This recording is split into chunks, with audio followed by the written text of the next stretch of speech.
Sorotan lain, sidang gugatan Citizen Lawsuit ijazah Jokowi digelar di Pengadilan Negeri Surakarta, Jawa Tengah dengan agenda pembuktian.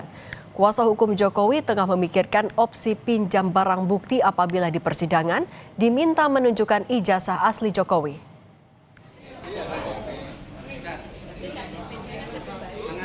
Tak seperti biasa, persidangan gugatan Citizen Lawsuit dipenuhi pengunjung. Melalui kuasa hukumnya, pihak penggugat meminta pengadilan agar dilakukan pencocokan ijazah. Sementara pihak Jokowi mempertimbangkan untuk meminjam ijazah dari Polda Metro Jaya.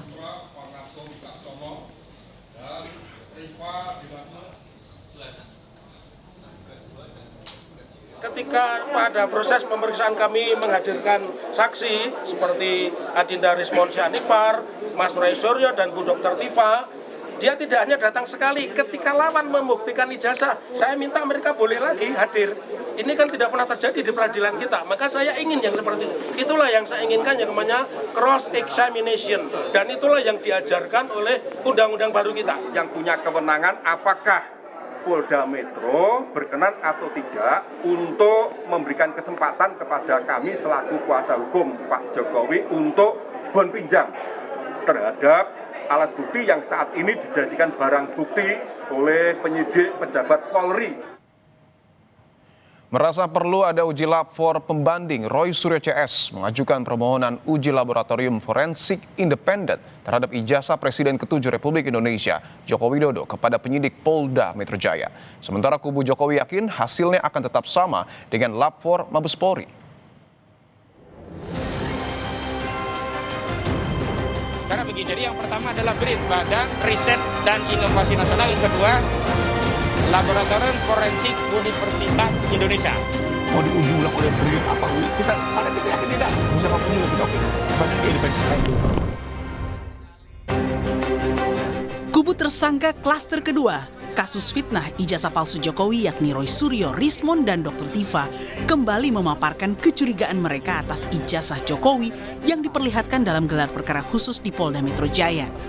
Roy bahkan meyakini emboss dan watermark UGM tidak nampak jelas di ijazah. Sementara warna pas foto Jokowi juga nampak bukan kualitas cetakan tahun 85 yang menurut Roy sudah pasti mulai pudar. Di map ini, noktah atau kotoran yang ada di sebelah kiri ini tidak terlalu nampak. Kemarin tampak sekali. Saya jadi berpikir, apakah ini barang yang sama? Jangan-jangan ada barang yang lain. Jangan-jangan, sekali lagi. Karena di sini sama sekali nggak ada watermark.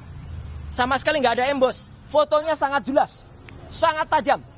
Sekali lagi saya pastikan, 99% tidak mungkin foto ini dibuat 40 tahun yang lalu. Tidak mungkin foto sangat kontras ini. Apalagi dulu di Jogja, hanya ada beberapa studio foto profesional yang saya sebutkan dalam tulisan panjang saya. Ada Star, ada Huasin, ada Likong, ada Arta Duta, Joni Yendarta, Heri Gunawan, dan sebagainya. Kita sebagai mahasiswa nggak kuat untuk nyetak di situ. Kita nyetaknya di gerobak-gerobak cetak pinggir jalan dengan lampu Petromak. Itu tahun 85. Iya, dan mahasiswa yang nyetak di sana, biasanya nyetak pas fotonya pada saat itu jadi. Tapi lihat 10 tahun, 20 tahun lagi, pas fotonya hilang, sudah memburam.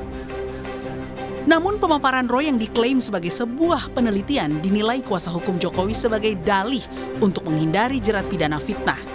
Menurutnya, Roy CS mendadak mengaku sebagai peneliti begitu tudingan mereka dipolisikan Jokowi. Yang perlu dicatat, di 31 objek itu tidak ada satu kalimat pun menyatakan dia sedang melakukan penelitian. Tidak ada satu kalimat pun yang menyatakan dia sedang melakukan kegiatan akademis. Sama sekali tidak, boleh cek, publik bisa lihat. Ya. Jadi clear itu nggak ada urusan akademis, urusan penelitian. Lalu setelah kami laporkan, sebulan kemudian mereka langsung merubah menyusun strategi pembelaan, mengklaim diri sebagai peneliti. Merasa perlu ada uji lab for pembanding, Roy Suryo CS pun mengajukan permohonan uji laboratorium forensik independen terhadap ijazah Jokowi ke Polda Metro Jaya. Mereka mengusulkan Badan Riset Nasional dan UI sebagai pelaksana uji lab for tandingan. Merespons permohonan tersebut, kubu Jokowi tetap yakin hasilnya akan sama dengan uji lab for Mabes Polri.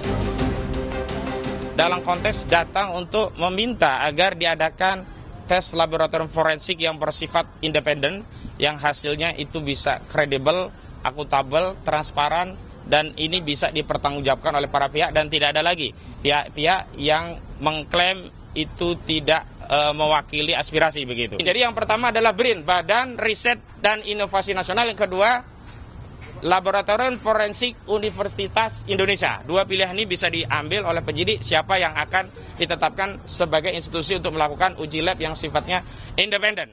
Mau diuji ulang oleh BRIN apa karena kita yakin tidak sih, siapapun juga kita oke. Sepanjang dia independen.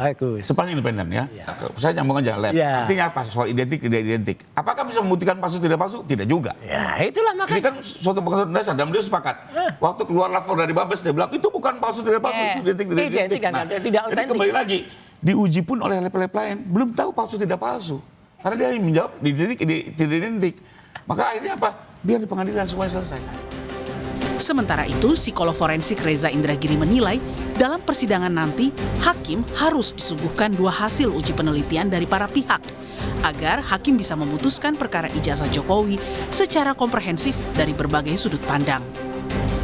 Mabes Polri, Polda Metro Jaya ataupun Puslap 4 semestinya kita anggap sebagai lembaga yang independen. Harusnya. Tetapi sekian banyak hakim dalam sekian banyak referensi juga mengingatkan bahwa kita tidak boleh a priori terhadap pihak manapun di ruang sidang. Pihak sebelah, terdakwa dan penasihat hukumnya juga harus punya kesempatan mengajukan klaim yang setara. Sampai pada akhirnya di meja majelis hakim tersedia 2 versi kebenaran saintifik. Versi terdakwa dan versi jaksa penuntut umum. Biarkan hakim yang pada akhirnya membuat putusan. Sebelumnya saat dikunjungi relawannya pada Jumat lalu, Jokowi mengaku siap memaafkan beberapa terlapor pencemaran nama baik kecuali 3 orang, yakni Roy Suryo, Rismon Sianipar, dan Dr. Tifa. Tim Liputan Kompas TV.